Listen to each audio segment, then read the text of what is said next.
Buenas tardes, señoras y señores. Antes de comenzar el acto, dos observaciones. Primera observación es que, ante el cúmulo de personas que están pidiéndonos y solicitándonos ser socios del Ateneo y que llaman diciendo dónde tienen que acudir, aquí les dejamos unas cuantas hojas para aquellas personas que tengan interés por ello. Y en segundo lugar, también quería decirles que los socios del Ateneo tienen derecho a un libro del centenario, libro que está arriba y que pueden ustedes recoger en horas hábiles, en horas de oficina, lunes, miércoles y viernes de 6 a 8, y que me da pie para relacionarlo, precisamente lo del libro del centenario, porque en él hay un artículo de la profesora María Teresa Calderón Lairado sobre la presencia de la mujer en el Ateneo de Castellón. Si hay un tema que con recurrencia, directa o indirectamente, ha sido tratado aquí en el Ateneo, es el tema de la mujer.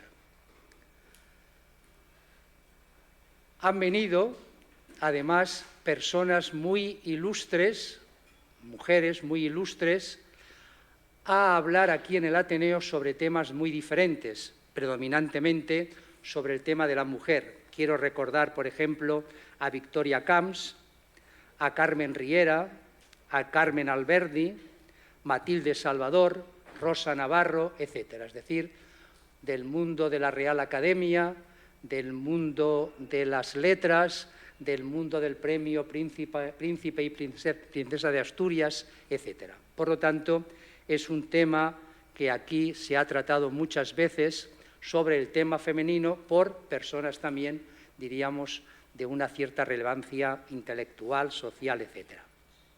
Además, por si esto no fuera poco, ayer tuvimos ocasión a las 7 de la tarde aquí mismo en el Ateneo de presentar un libro sobre diosas y heroínas en la antigüedad y como subtítulo Las mujeres en la antigüedad. Quiero decir que tanto por libros presentados por socios, en este caso ayer por una socia, como por las conferencias, digo esto simplemente por lo siguiente, porque el tema de hoy, como ustedes habrán visto, también trata sobre el tema de la mujer. Además, en la Junta Directiva hay una cuota igualitaria prácticamente entre hombres y mujeres y además también entre los socios, unos 600 socios, hay un número muy elevado de mujeres. Por lo tanto, es un tema de actualidad y que el Ateneo, entre otros muchos temas que todas las semanas aborda, es un tema interesante. La profesora María Victoria Petit es la organizadora de este acto y ella va a ser la que va a correr con el tema de la presentación de la conferenciante de esta tarde. Muchas gracias.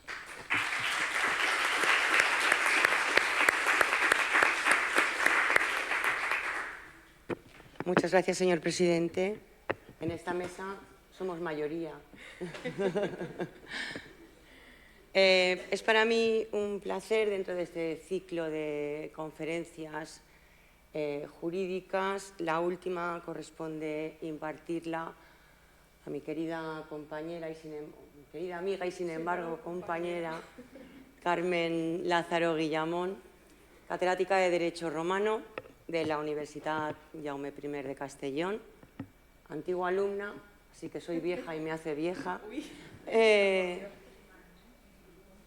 Es actualmente, lleva 8 años como vicerrectora en la universidad, vicerrectora de Cultura y Relaciones Institucionales.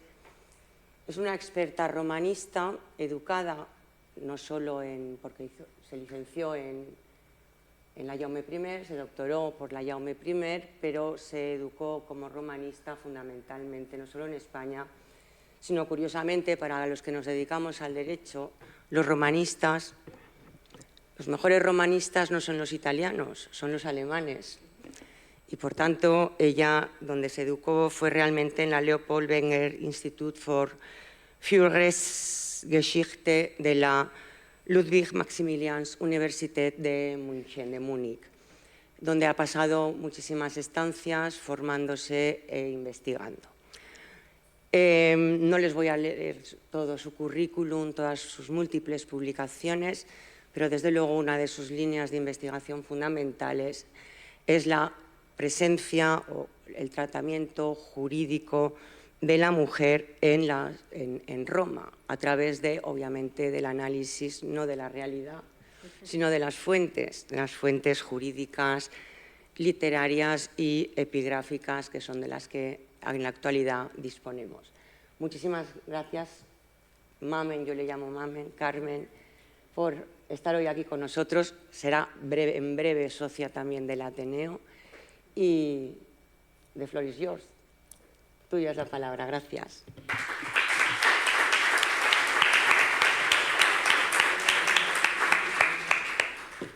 Bueno, yo sí ya estaba abrumada y tenía miedo escénico, pues ahora tengo el doble de miedo escénico. Me ha entrado una responsabilidad brutal de manera inmediata, porque me he recordado a mis tiempos de estudiante, con el miedo reverencial a los exámenes orales de Derecho Mercantil, que superé. Gracias al magnífico magisterio de la profesora Petit, evidentemente. Y gracias a ese magisterio y al magisterio de muchas de las mujeres que están aquí hoy, que han sido profesoras, que me han enseñado a ser lo que soy, mi directora de tesis, Amparo Montañana, está allí, compañera, Ana, compañera de departamento, amigas de las que aprendo constantemente. Yo creo que las mujeres en nuestro devenir cotidiano tenemos la obligación de aprender de otras que son sabias, hábiles e inquietas, y creo que a ellas les debo estar aquí. Y, por supuesto, también a ese otro 50% de la humanidad que son ellos. Les diré que, bueno, que mi condición de catedrática en la actualidad es una situación estructural a la que se llega si se trabaja pues, con voluntad, modestia y rigor. En los últimos 8 años he sufrido una situación coyuntural y digo bien, he sufrido porque bueno, pues los cargos académicos son magníficos, me han permitido conocer a personas interesantísimas, a aprender muchísimo, pero hoy ya estoy en funciones y me verán una cara mucho más liberada, relajada, incluso me atrevería a decir cómoda. No por ello, sin manifestar un agradecimiento, ya les digo, absoluto, porque gestionar o tener el honor de gestionar en la universidad te permite conocer cuáles son sus entrañas, y conocer las entrañas es básico para abordar cualquier circunstancia en esta vida. Y solamente me queda que manifestar agradecimiento. Gracias, presidente. Gracias, profe, por la presentación. Gracias a la Junta Directiva y a todas las personas del Ateneo y a todas las personas que hoy han escogido estar aquí acompañándome, compartiendo conmigo pues, un ratito en el que movilizaremos el conocimiento de alguna manera, hablando de esas mujeres que fueron hace, pues, algunos, me atrevería a decir, milenios, porque de algunas nos separan 2000 años y que ayudaron en su momento a ser lo que hoy en día somos. Estoy segura de que con una tarde tan maravillosa y calurosa tendrían cosas mucho mejores que hacer, y por eso les agradezco que estén aquí acompañándome. No sé si ya circula el PowerPoint, sí que circula, yo lo tengo aquí. Lo he preparado simplemente pues, para no irme por las ramas y porque yo creo que la estructura a través de imágenes pues, siempre ofrece un testimonio quizá más concreto sobre qué se les está contando. No es un PowerPoint cargado, no voy a hablar de todo lo que hay, pero sí que les pediría pues, que prestaran cierta atención a las imágenes, porque esto de que una imagen vale más que 1000 palabras es una realidad, aunque a veces debemos de evitar caer en la excesiva imaginería, porque nos lleva a la Edad Media. Hay que leer mucho y leerlo todo. Y yo estoy completamente segura de que entre las muchas cosas que habrán leído, pues cuando hablan y leen sobre Roma, Roma parece un instante, ¿no? Porque es la antigua Roma, y nos parece un instante. Pues bien, Roma no fue un instante. La previa es que partimos de la idea de que Roma se funda pues, como una pequeña ciudad en medio de la península itálica. No voy a aludir a la leyenda que todo el mundo conoce. Evidentemente me consta que entre ustedes hay historiadores y otros eruditos que saben muchísimo sobre este tema, pero sí que les pido que hagan el esfuerzo de integrar este lapso temporal, de pensar en esa dimensión temporal, siglo VIII a.C. hasta 476 después de Cristo, caída del Imperio Romano de Occidente, pero ahí no acaba. Pensemos que sigue en la Bizancio, la conocida como Bizancio, que también ha hecho verter ríos de tinta a los eruditos. Evidentemente, la figura del emperador Justiniano siglo VI después de Cristo es básica y, por supuesto, piénsese en la continuidad hasta la conquista por los turcos a finales de mayo, a finales de este mes, en el 1453. Eso no fue un instante. En Occidente casi 10 siglos nos observan. La mujer en esos 10 siglos vivió muchísimas circunstancias. Por tanto, ese lapso temporal es una base que les pido que recuerden. No será igual hablar de la época arcaica que pensar en la mujer de finales de la República o en la mujer del periodo del Principado y, por supuesto, en el Imperio. Me gustaría que también tuvieran en cuenta que yo voy a ir más allá de los ismos y voy a evitar caer en el pecado del presentismo. Más allá de los ismos, ¿por qué? Pues porque les confieso que me pongo muy nerviosa cuando leo Roma fue un pueblo machista, pero si no sabían lo que era eso. No hagamos o no caigamos en ese pecado de presentismo y digamos, por supuestísimo, que cuando se habla de la mujer romana no se puede partir de la premisa de igualdad, obvio, y que se trata de una sociedad patriarcal, patrilineal y patrilocal, por supuesto, pero machista si no sabían lo que era. Feminista, vamos a hacer feminismo aprovechando las circunstancias de las ciudadanas, sí, ciudadanas romanas. Bien, utilizar un lenguaje actual desde un punto de vista docente, didáctico, divulgativo, oye, pues no está mal, pero no hagamos presentismo. Los anacronismos ideológicos proporcionan soluciones incorrectas. Entonces vamos a ir más allá de los ismos, vamos a imaginar a la mujer romana en el momento en el que fue, no en el momento en el que nos gustaría que hubiera sido. Y como dicen los buenos escritores, subjuntivo, tiempo irreal, no ocurrió. Y no hagamos presentismo, hablemos con ojos del momento en el que ocurrieron las cosas, no con ojos de presente. Es difícil, pero vamos a intentarlo y así nos imaginamos la historia que pudo ser. Hablamos de mujeres corrientes, cotidianas. No pensemos en Cornelia, la virtud femenina, la univira, que no se enviuda y no se vuelve a casar, no. Me sirve, pero fue una de ellas, una famosa. Tampoco hace falta pensar en Livia, la gran política envenenadora, que parece que se cargó a Tokiski. Tampoco hace falta. O en Mesalina, que muy virtuosa no era, por no decir otra cosa. Pensemos en mujeres corrientes, en mujeres como las que estamos hoy aquí, en mujeres cotidianas, en mujeres que hacen el día a día, que tienen sus dedicaciones, sus familias, sus contextos, sus situaciones. Pensemos en esas mujeres.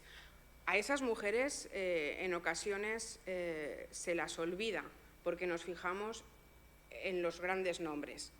Evidentemente que hay que fijarse en los grandes nombres, no digo que no haya que hacerlo, pero pensemos en las mujeres cotidianas.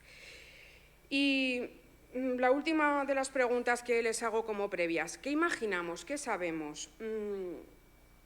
Cuando pensamos en una mujer romana, ¿en qué pensamos? yo aquí he preparado un álbum de fotografías para que nos inspiren. Pensamos en que la mujer romana vivía oculta y tapada, ¿no?, como en otras culturas mediterráneas, ¿no? Pensamos que la mujer en Roma, en la antigua Roma, pues no tenía derechos económicos y quizá dependía de un hombre para comer. Pensamos en que el matrimonio romano pues era una cárcel perpetua para ellas, todas debían casarse porque la preparaban para el matrimonio. Son tópicos, son lugares comunes que yo no voy ni a desmentir ni a reafirmar, simplemente me sirven para la reflexión y para plantear otras cuestiones. ¿Y si les dijera que una mujer del siglo II después de Cristo puede gestionar fincas, puede prestar dinero, puede dirigir talleres de ladrillos, puede regentar un negocio brutal de bataneros en Pompeya con inversiones siendo naviera y tener una buena flota de barcos en el Mediterráneo? ¿Qué les parece si les digo que elabora ánforas, que una señora de la Bética del siglo I, II después de Cristo, pues se dedica al comercio del aceite y las ánforas llevan su nombre como comerciante y como dueña de la finca y de la empresa?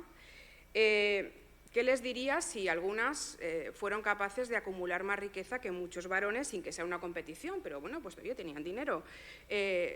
Todo ello mientras la norma parece que recogía que la mujer estaba sometida a tutela. ¿Qué les parece? ¿Dónde me quedo? ¿En el tópico o en las cuestiones? En las cuestiones. Me quedo en las cuestiones, porque venimos de una tradición cultural contada esencialmente por varones. Hasta que las mujeres no nos hemos incorporado, y aquí hay muchas de ellas, a la academia,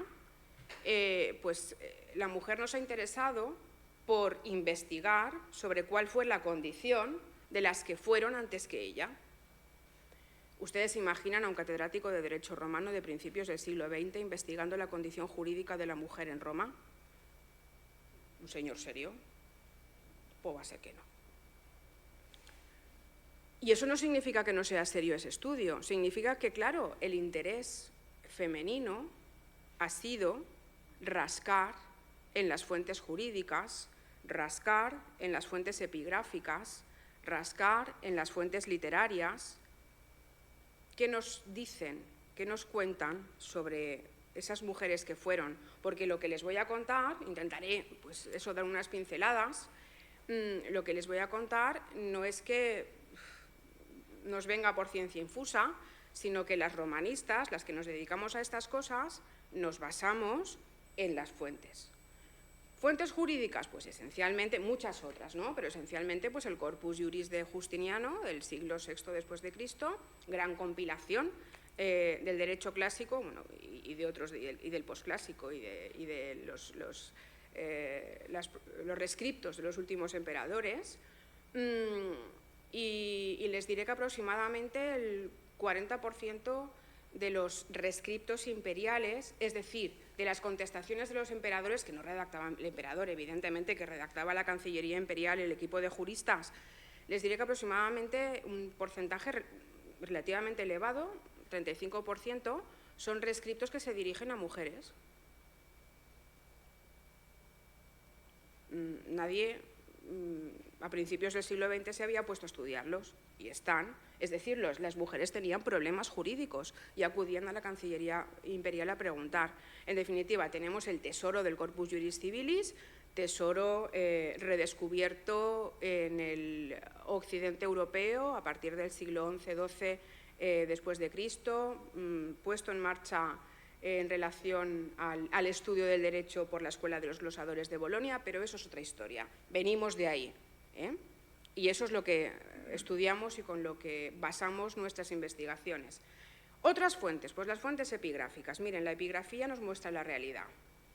¿La realidad en qué sentido? La epigrafía no es ni más ni menos que lápidas funerarias, inscripciones anfóricas, lápidas conmemorativas, y de hecho son muchas fuentes de este estilo las que aluden a mujeres. Voy al caso, una lápida funeraria que recoja pues, la filiación de una ciudadana romana, que me diga de quién es hija, que me diga cuáles son sus orígenes, si ha ascendido socialmente o no, es decir, si es ingenua, libre de nacimiento, o si es liberta, si fue una esclava manumitida, que me diga a qué se dedicaba, que me diga cuántos años vivió. Es un material relevantísimo y todas estas inscripciones afortunadamente las tenemos recogidas en obras doctas, producto de la arqueología, de la historia, de la filología, que están integradas en su mayor parte en un corpus que se comenzó a elaborar en el siglo XIX en Berlín, que es el Corpus Inscriptionum Latinarum. Ahí está casi todo recogido, digo casi todo porque no da tiempo a ir enviando los últimos descubrimientos y por supuesto hay obras que recogen prospecciones arqueológicas que todavía no están introducidas, pero bueno, están. Y las fuentes literarias, y yo ahí soy un poquito más, me fío un poco menos, porque las fuentes jurídicas son lo que son. Es el derecho romano del periodo clásico, hecho por juristas, método dialéctico, casuismo, los rescriptos de los emperadores. Las fuentes epigráficas cuentan la realidad, evidentemente, una tumba es una tumba, una inscripción funeraria es lo que es, una lápida conmemorativa también, aunque alardee un poco, pero es lo que es. Las fuentes literarias, miren, en las novelas se ficciona, y aquí tengo también a personas que escriben, ¿no? Aunque se basen en hechos reales, se ficciona. El historiador cuenta la historia, pero también la cuenta para que el emperador no se encuentre mal, ¿no? Pues agradar al poder político. Entonces, evidentemente que los romanistas nos servimos de las fuentes literarias, pero aunque nos cuentan cómo fue la sociedad, cómo se desarrollaban los banquetes, nos contaban los cotilleos del momento, quizás son fuentes no tan fiables, que evidentemente usamos, que evidentemente nos dan información, sobre todo cuando citan fuentes jurídicas, sobre todo cuando las citan y cuando aluden a situaciones o a casos. Pero yo también tengo en cuenta una cosa cuando las trabajo. ¿Quiénes escribieron? Varones. ¿Cómo contarían la historia? Con ojos de varón. Nos falta ese otro 50%, y que conste que yo siempre digo que los dos suman, ¿eh? Yo no olvido ni a uno ni a otro, yo voy al 100%, pero claro, es que el 50% femenino, pues es que no lo conocemos, vamos a aflorarlo, evidentemente. En definitiva, que lo que les cuento está en las fuentes. Y está en las fuentes cuál es el estatus personal de una mujer en Roma. Y voy a reducir mucho. Miren, cuando piensas en cuál es la condición jurídica de una mujer, cuál es la condición jurídica de un varón, cuál es la condición jurídica de una persona en Roma, has de pensar en los tres estatus que la definen. El primero es si es libre o esclava. Si es esclava, no tenim res a fer, porque las esclavas y los esclavos evidentemente saben que tienen la consideración jurídica de cosas, están en el comercio, sería otra historia. Nos centramos en las mujeres que tienen la condición de libres. La condición de libres en tanto ingenuas, esto es, nacidas libres, o en tanto libertas, esto es, esclavas manumitidas. Me detengo 2 segundos en las libertas. Las libertas gozaron de unas circunstancias especialísimas. ¿Cuáles? Pues que eran libertas, no libertinas. Y el ser libertas les permitió hacer más cosas, que la sociedad fuera más permisiva con ellas, no se le exigía esa dedicación pues, a tejer, al hogar, sino que estaba bien visto que una liberta se montara un negocio y que fuera peluquera o costurera o fabricadora de puntas de flecha, bractearia, sin ningún problema. Y esta mujer tenía su negocio, prestaba dinerito, poco, microcréditos al resto de mujeres, para que el resto de mujeres también pudiera gestionar sus propios negocios, y desde su condición de libertad no estaba mal visto, y sobre todo si seguía la dedicación que correspondía al señor que la había liberado. Hasta incluso llegaban a casarse con él. Y no estaba mal visto. El ascensor social en Roma funcionaba. No piensen en la discriminación, no. Vamos a ver, en Roma tenemos emperadores hispanos y que son morenitos y no pasaba nada. Quiero decir que no pensemos tampoco en esa doble discriminación, no. Pensemos en que lo que tenía clarísimo esta mujer es que se dedicaba a otras cosas que no era a lo que se dedicaba la mujer que pertenecía a la clase aristocrática.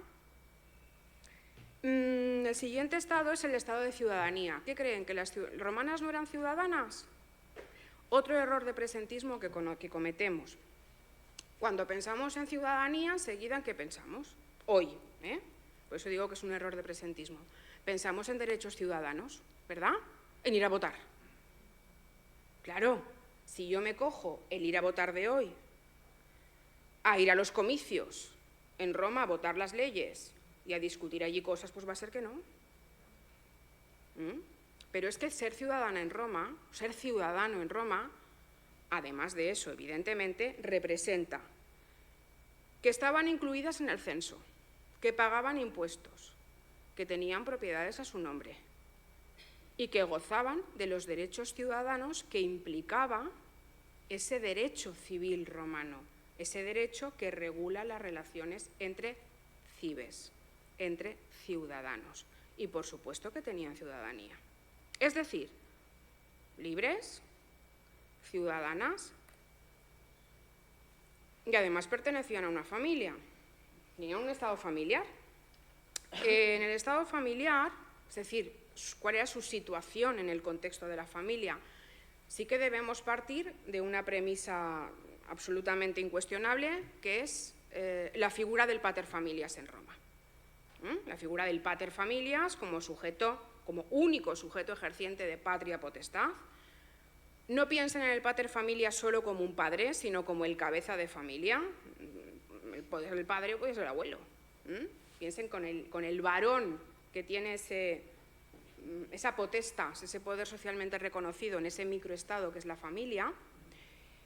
Y es relevante saber qué lugar ocupa la persona en esa familia, en ese contexto familiar. Y digo la persona, tanto el varón como la mujer, ahora me referiré a los dos. Miren, las personas que estaban sujetas, no me gusta la palabra sometidas, porque me parece que eso estaban sujetas a esa patria potestas, a ese poder del paterfamilias, se decía que eran de derecho de otro, evidentemente, del derecho de ese paterfamilias. Eran alieni iuris. Yo a los estudiantes les digo, para que recuerden la idea del alieni, que piensen en alien, el octavo pasajero. Era el otro. Pues resulta que su derecho pertenecía a otra persona, que era el paterfamilias. Estos alieni iuris, además, tenían unas relaciones de parentesco civil poderosísimas, porque era el tipo de parentesco que realmente les daba derecho a la herencia, a la sucesión, a ser los garantes de ese ideal de trascendencia, no solamente personal, sino también patrimonial. Y solo, en principio, cuando el paterfamilias moría, o los emancipaba, que eso ya existía, solo cuando el paterfamilias moría, porque en Roma no hay mayoría de edad, hay edades para hacer cosas, pero no hay mayoría de edad, como hoy, uno de 18 años mayor de edad, no, hay edades para hacer cosas.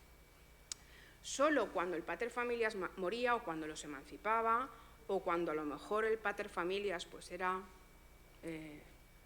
cautivo de los ejércitos enemigos en las campañas militares, pues lo que ocurría es que todas las personas a él sometidas eran de derecho propio, eran sui iuris.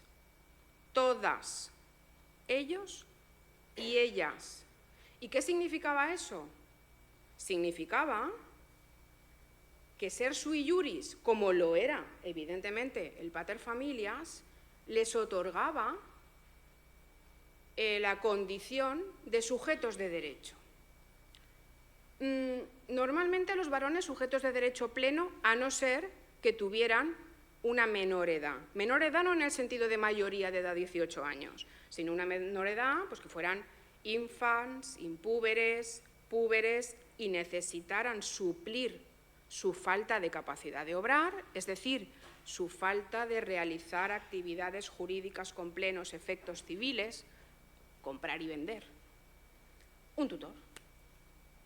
Porque capacidad jurídica tenían. Ser titular de la casa que habían heredado de su padre que había muerto, ¿quién era? Pues el nene y la nena, porque también era sui iuris. ¿Pero qué pasaba? Pues a la mujer lo que le ocurría es que por el mero hecho de ser mujer, esa tutela era eterna, para entendernos. Estaba sometida, sujeta a tutela, necesitaba suplir esa falta en su capacidad de obrar por razón de sexo. Pero piensen lo siguiente, evidentemente, sometida a un tutor, ¡uf! ¡Qué horror! Pues les avanzo un par de cuestiones. La historia de la tutela de las mujeres es la historia de su desaparición. Piensen que hemos hablado de, en la parte occidental, 10 siglos. Eso por un lado. Y por otro lado, ¿ustedes creen que un padre romano que quisiera a su hija le dejaría en testamento a un tutor malvado? Si ustedes fueran un padre de familia en Roma, ellos sobre todo, y tuvieran que nombrarles tutor a sus hijas, ¿les nombrarían a un tutor malvado? ¿Qué les nombrarían? Al mejor de los hombres, que cuidara de esa mujer, que protegiera su patrimonio de los cuñados. Luego veremos algo sobre matrimonio, ¿eh? Y además piensen lo siguiente, no todos los actos con efectos jurídicos que realizaba una mujer a lo largo de su vida necesitaban de la intervención de tutor, muy pocos, muy pocos. Ventas de inmuebles, algún contrato específico, la gran mayoría sin tutor. Y eso no lo digo yo, lo dice Gallo en sus instituciones. Este es el dibujo rápido del estatus personal de esa mujer. ¿Y cómo se desarrolla esa mujer? Pues de una manera relativamente rápida. Me voy a servir de las etapas vitales normales o habituales en la vida de una mujer romana. Porque la mujer romana era libre, ciudadana, lo de capaz lo dejo entre paréntesis, ya hemos visto la capacidad de obrar, ¿no? esa necesidad de suplir su falta con la figura del tutor, aunque como les digo, no para todo y no siempre, pero para evidenciar cuáles son las vicisitudes en la vida de una ciudadana romana, pues lo que yo he hecho ha sido dividirla por sus etapas vitales, pues como hija, ¿no? Cuando la mujer en Roma pues era hija. Como hija, ya ha quedado claro, y así lo recalco, pues que si estaba sometida todavía a potestad paterna, su padre pues todavía estaba vivo el hombre, pues era alieni iuris de su padre, pero como su hermano, lo mismo, a no ser que el padre los emancipara, pero eso era otra cosa. Dejaban de estar sometidos a la patria potestad paterna por ese acto de la emancipación, pues como hoy, ¿no? Que uno se emancipa. No se emancipa económicamente porque se va a vivir, no. Antes de cumplir la mayor edad se emancipa porque de repente los sujetos que ejercen la patria potestad, sus progenitores ya no la tienen, ¿vale? Pero si el pater familias fallecía, dejamos al lado el tema de la emancipación, en ese jardín no entro, pensemos en las vicisitudes normales de la vida, ¿no? Pues que el padre fallezca, la niña es independiente, sui iuris, como su hermano, varón, sin ningún problema. ¿Qué ocurre? Razón de sexo sometida a tutela, eso sí.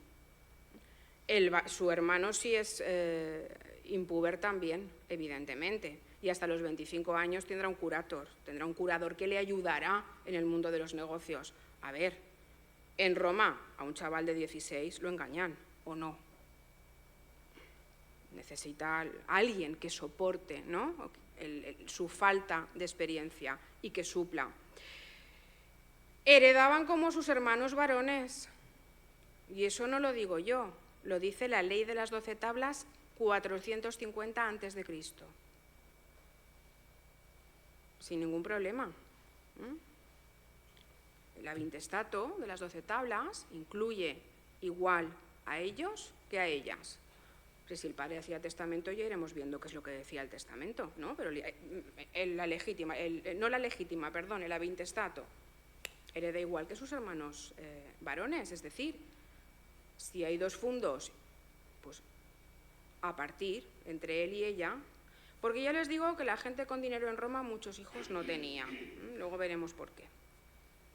¿Y qué pasa con la tutela? Pues lo que les he comentado, la mujer por razón de sexo tenía tutor para suplir esa denominada falta de capacidad de obrar, pero bien pronto los emperadores comenzaron a liberar, a dar exenciones. Por ejemplo, les diré la inicial, las mujeres que gozaban del ius liberorum, que eran las madres de familia numerosa, pues el emperador Augusto les liberó de la de la tutela si eran madres de 3 o más hijos, de la tutela nombrada por el pretor.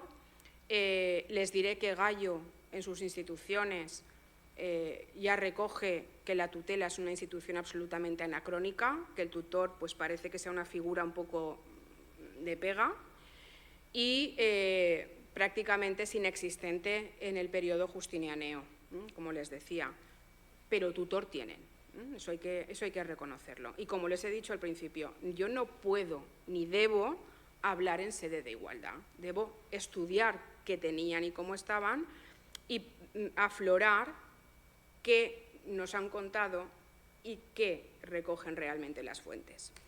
Como esposa, pues miren, hay dos formas de matrimonio. Y les diré que en el siglo I a.C.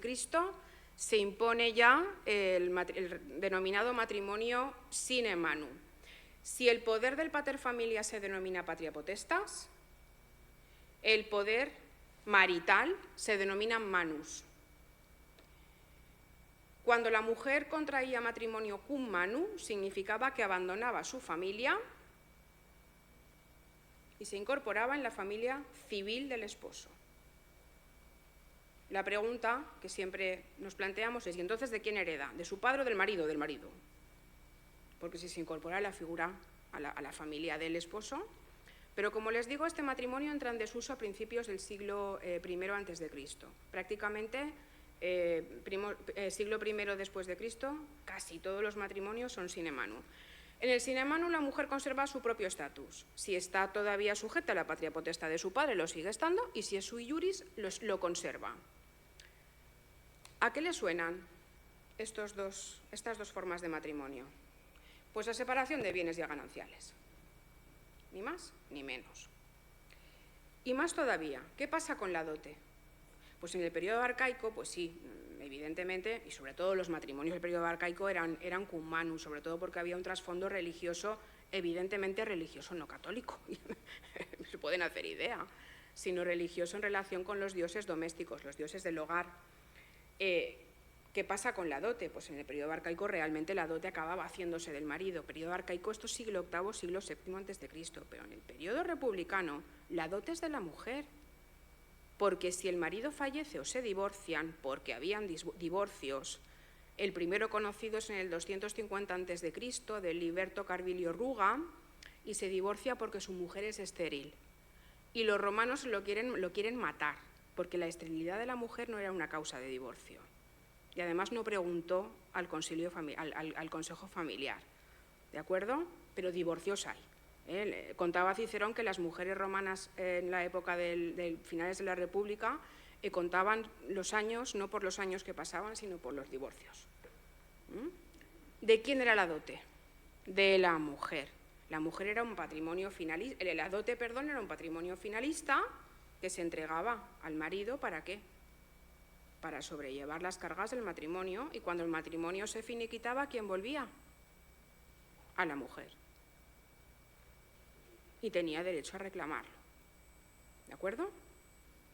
A salvo de determinadas circunstancias, pero bueno, eso es el caso. Más todavía, como madre, la mujer romana casada en justas nupcias es la mater familias. Perfecto. ¿Y qué pasa con las otras madres que no están casadas en justas nupcias? O que a lo mejor no son ciudadanas romanas, son latinas, son hispanas. ¿No son madres? Pues claro que lo son. Es más, si no están casadas en justas nupcias, las fuentes romanas recogen que la condición jurídica del nacido, del hijo, sigue la de su madre en el momento del parto. Porque el hijo nacido en justas nupcias sigue la del padre, vale, de acuerdo, pater familias. Pero si no hay justas nupcias, sigue la de la madre. ¿Hay madres solteras en Roma? Pues claro. ¿Hay mujeres no casadas con niños? Por supuesto. ¿Hay mujeres que conviven maritalmente? Va a ser que sí. Sobre todo si Augusto les prohíbe a sus generales casarse con mujeres de baja estofa, el general pasa a 3 pueblos, quiere estar con esa. Y a lo mejor resulta que no hay ninguna noble con la que poder contraer. ¿Qué hizo Augusto y cuál fue la política de Augusto? Es otra historia también, pero bueno, fue una forma de cargarse la nobleza. Hay madres solteras en Roma y sobre todo soy consciente de cómo utilizó la palabra soltera haciendo un ejercicio de presentismo, pero es que en realidad no estaban casadas, para entendernos. Y por supuesto el nacido sigue la condición jurídica de su madre, es decir, la ciudadanía de su madre, el estado familiar de su madre y la condición de libre o esclava de su madre. Hemos dicho que las esclavas evidentemente no las trabajamos, pero el nacido de madre libre es libre, ¿de acuerdo? En el momento del parto. Esto que quede claro. ¿Y derechos sucesorios? Pues son herederas y son causantes de la sucesión. Miren, las mujeres, las madres sí que tuvieron un problema a la hora de testar, que se solucionó gracias al Senado Consultor Oficiano, que permitió que los hijos pudieran heredar, Senado Consultor Oficiano es del siglo II después de Cristo, que los hijos pudieran heredar de manera directa de sus madres. O sea que el derecho fue solucionando esas situaciones que a las madres las colocaban en una situación complicada. Y les diré, piensan que las mujeres de una cierta capacidad económica eran madres de familia numerosa en Roma, pues va a ser que no. Porque ahora quiero introducir otra idea. La mayor mortandad, antes de hablar de las viudas, la mayor mortandad femenina en los pueblos de la antigüedad y hasta hace no mucho tiempo se produce ¿en qué contexto de la vida de una mujer? En los partos, ¿no? ¿Ustedes creen que una ciudadana romana, Patricia, bien situada, querría tener muchos hijos? Pues con 2 va que se mata y él que se busque lo que quiera, sin problema ninguno. Con 2 ya vamos bien. Madres de familia numerosa muy pocas, con cierto nivel. ¿Y ellos no se mueren? Si siempre se ha dicho que ellos se mueren antes que ellas, ¿no? Pues sí. La mortandad masculina es superior. ¿Dónde? En las guerras. ¿Quién se va a la guerra? ¿Ellas o ellos? ¿Quién muere en la guerra? Ellos, sobre todo ellos. ¿Quién hereda? Ellas. De hijos, padres, hermanos, maridos. ¿Dónde está el dinero? En manos femeninas. Las relativas fortunas romanas, por supuesto habían ciudadanos romanos de clase senatorial ricos, por supuesto que sí. Estamos hablando de mujeres cotidianas. Recaían en manos femeninas, porque la viuda era absolutamente independiente. Imagínense una viuda casada sine manu, cuyo marido ha muerto. Sui juris, cierta edad, si no me vuelvo a casar, fenomenal, y con dinero. ¿Y qué hay de la divorciada? Lo mismo. La condición de casada ya la había disfrutado. Era madre de los Gracos. ¡Uf! ¡Qué honor! Pero no me vuelvo a casar, casi que me dejáis tranquila. Nada nuevo bajo el sol. Es decir, que las guerras púnicas, ya antes de Cristo, en la tercera, segunda y primera guerra púnica, ausencia de maridos, padres y hermanos, imposibilitan el ejercicio de la patria potestad si están en campaña militar, si cuando piensan en romanos, ¿en qué piensan? En hombres guerreando, en gladiadores, ¿no? Ellas son las herederas. En el siglo I después de Cristo, casi todos los matrimonios sine manu, separación de bienes, independencia femenina, porque tenían dinero. Si no tenían dinero, no, pero porque tenían dinero. Entonces, independencia fenomenal.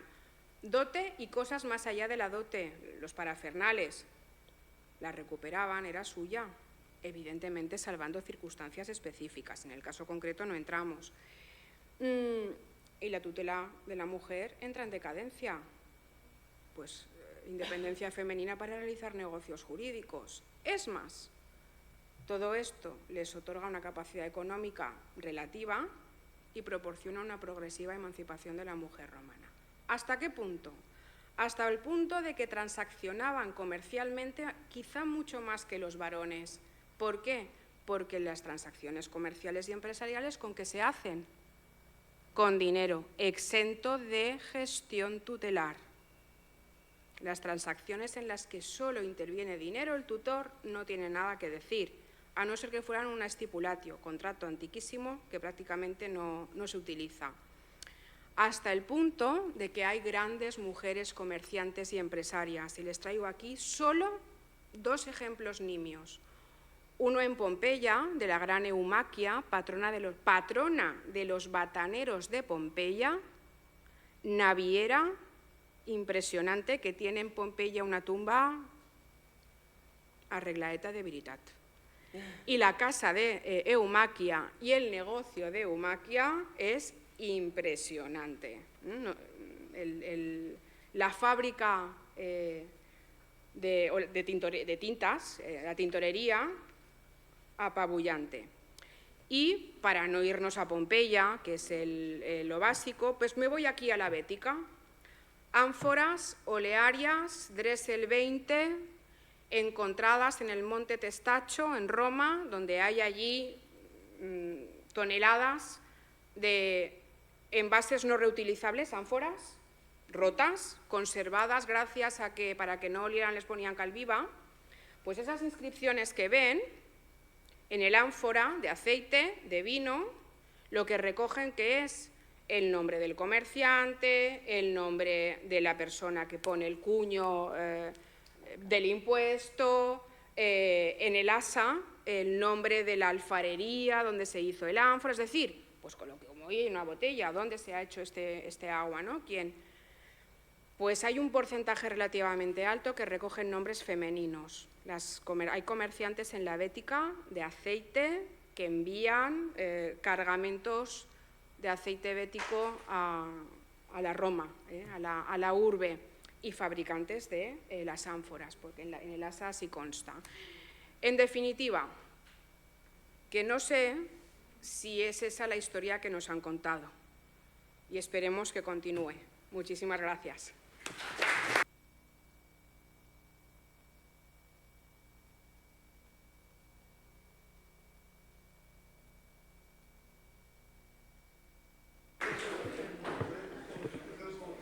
Muchísimas gracias, Mamen. Muchísimas gracias, Carmen. Realmente es interesantísimo. Espero. Y de hecho, ese derecho romano en España duró hasta 1975. El sometimiento a la tutela del padre y posteriormente el marido fue antes de la Constitución, fue hasta 1975. Se abre un turno de preguntas. ¿Alguien quiere intervenir?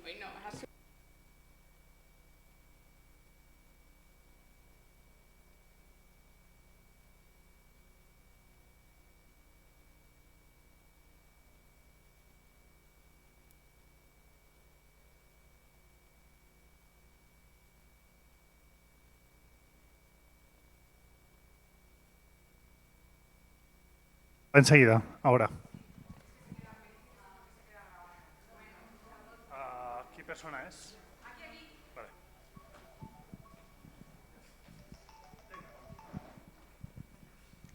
Gracias.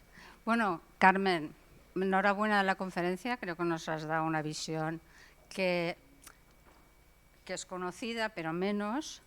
Pero sí me gustaría un poco interlocutar contigo, porque claro, cuando hablamos de la idea de la igualdad que se plantea ahora, yo creo que no es esa la idea. O sea, cuando hablamos de igualdad jurídica, estamos diciendo qué situación jurídica tenían los hombres en Roma y qué situación jurídica tenían las mujeres romanas.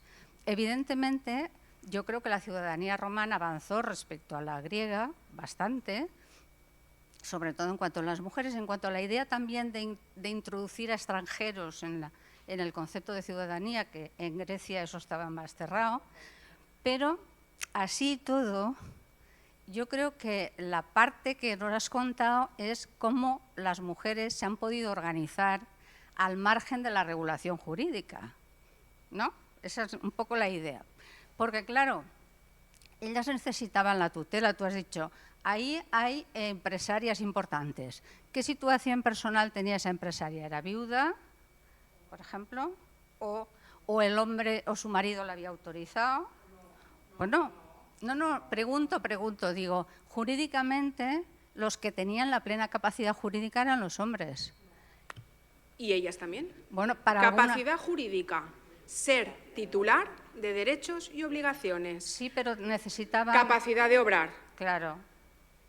Realizar actos jurídicos con plenos efectos. Claro, ¿vale? pero la capacidad de obrar no limita todos los la actos. capacidad jurídica.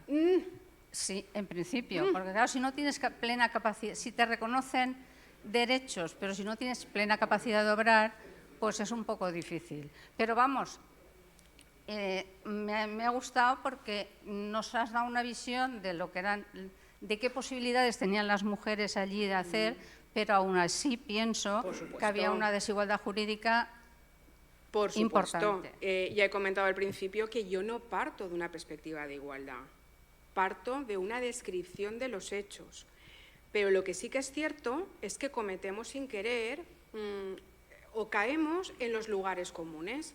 Por ejemplo, decir que no tenían capacidad jurídica. Claro que tenían capacidad jurídica, el negocio iba a su nombre. Es más, en ocasiones eran socios en sentido empresarial, marido y mujer. ¿Y esto por qué lo sabemos? No por la fuente jurídica, que también, porque hay fuentes romanas que las habilitan para actuar procesalmente. O sea, la acción es entablada por Faustila sin problema ninguno, porque el pleito versa sobre un negocio jurídico en el que la intervención del tutor no es necesaria ni nunca lo fue. Para hacer un depósito no es necesario un tutor. Para pagar la construcción de un barco no es necesario un tutor. Para montar un negocio de depilación no es necesario un tutor. Para montar un negocio de construcción de puntas de flecha para el ejército romano no es necesario un tutor. Resulta que habían funcionarias cobrando impuestos, porque el sello del funcionario consta en el ánfora olearia. Pero claro, ¿qué es lo que ocurre? Que eso no se ha contado. Evidentemente no desde un punto de vista de la igualdad, ¿eh? Esto no es viable, porque haríamos un ejercicio de presentismo no querido, con resultados que nos distorsionan la realidad de las cosas, porque ves la fuente epigráfica o ves un contrato en un papiro egipcio y dices, bueno, esta mujer, pero sin autorización, pero que el marido, si era sui juris, si estaba casada sine manu. Autorización del marido ninguna. El negocio era suyo, como mucho asociaba al marido y hacían costar las participaciones. Entonces, claro, todo esto sorprende. Insisto, no desde la premisa de la igualdad, eso no es posible, eso no es posible, evidente, eso es una evidencia, eso es obvio, y derechos ciudadanos va a ser que no, eso es obvio. Pero sí que es cierto que nos hemos perdido una parte importante porque cuando han sido los ojos femeninos las que han vuelto la mirada, pues a lo mejor resulta que se han hecho estudios que no han trabajado la fuente jurídica, se han ido a la sociología. Yo, por ejemplo, cuando me dicen que la sociedad romana era poligámica, me pongo enferma, porque poligámica no era. Tenían una mujer y muchas queridas. Poligamia es tener muchas esposas. Esposas tenían una. Que tenían una poligamia sucesiva, que a lo mejor se casaban, me divorcio de ti, luego... Sí, pero no era poligámica, me pongo mala. Entonces, hablemos... ¿Qué decir? La propiedad del lenguaje, ¿no? Y esa propiedad del lenguaje nos dará el pie para realmente conocer y, por supuesto, nunca hablar desde la igualdad, clarísimamente. No, yo creo que para la época tenían una situación bastante avanzada. Sí. Sí. A pesar de Sí. esa desigualdad jurídica Evidente, que había en ese momento. Evidente, eso Muchas es evidente. gracias, Carmen. A ti siempre. ¿Había algo? Ah, sí. Asun. Ah, sí. Es que nos dicen que se graba y luego nos riñen. Buenas tardes. Quería preguntar si hubo algún tipo de cambio en la condición jurídica o usos y costumbres cuando Roma se adscribió al cristianismo. Porque como en el cristianismo dice que es la mujer que será dominada por el hombre, pues no sé si eso cambiaría, no es lo mismo estar bajo el estatus de los dioses antiguos al cristianismo que quizá tenía otra perspectiva de la mujer. No lo sé, no, es una pregunta. El cristianismo primitivo no tenía esa perspectiva de la mujer, ¿eh? La Biblia sí. ¿Ah, sí? En la Biblia Hay lo pone. sacerdotisas. En la Biblia pone, y serás dominada por el hombre. Es uno, aparte de que parirá con dolor, será dominada por el hombre. Bueno, eso es lo que pone la Biblia. Son dos realidades. Como dice la profesora Petit, son dos realidades diferentes. Al cristianismo no le vino mal el derecho romano. Es más, se sirvió de él. No le vino mal, pero sobre todo desde el punto de vista de la familia. El resto de cuestiones, y del matrimonio, en el resto de cuestiones ni entró, porque si entra mal, sabían dónde entraba. Y después la Biblia pues dice cosas, pero se leen las cartas a Timoteo y hay mujeres sacerdotisas que reciben en su casa a hombres. Hay que leerlo todo. Tiene muchos libros, sí. Hola, bona vespre. ¿Qué tal? N'hi ha alguna diferència... Puc parlar en valencià? Clar, Sí. sense problema. Sí. N'hi ha alguna diferència entre la dona romana des del punt de vista legal que una hispana que també fora romana i liberta? Anem a veure. En la pregunta està la resposta. Ja. Ha dit romana o hispana. Quina ciutadania tenia? Me marque la pauta. Espere que romana. Me marque la pauta. Sí. La dona que vivia en Hispània però tenia ciutadania romana, en l'antiguitat el dret acompanya la persona. Aleshores, la ciutadania que té i sa ciutadana romana que viu en Hispània és romana. Què passa? Que la dona que viu en Hispània, que no té ciutadania romana, quina ciutadania té? Hispana. Quin dret li acompanya? El seu. Què passa? Que el dret romà tenia una part que era el dret que regula les relacions entre totes les gens, el ius gentium, el derecho de gentes. Aleshores, ¿no se le aplica el dret romà? Sí, pero el derecho de gentes, no el derecho civil romano, que es el de los cibes romanos. Y depèn de quina de quina colònia estiguérem parlant, perquè cada colònia o cada municipi tindria la seva lex municipalis que diria quin dret tenen els ciutadans d'aquesta colònia. Si en la tercera generació se fan ciutadans romans, si encara conserven o poden tindre dret llatí, en el tractat ho diria. Però en general, aquesta és la resposta. Gràcies. ¿Alguna pregunta más? ¿No? Pues Pues- como continuación de esta conferencia, el próximo viernes, día 29, tenemos la conferencia con un título sugerente y al mismo tiempo equívoco: Fantasías clásicas, por Bartolomé Segura Ramos. Se deshace la equivocidad al ser él profesor de filología clásica. Y para los socios, el día 2 de junio, a esta misma hora, celebraremos aquí la Asamblea General. Muchas gracias y hasta el viernes que viene.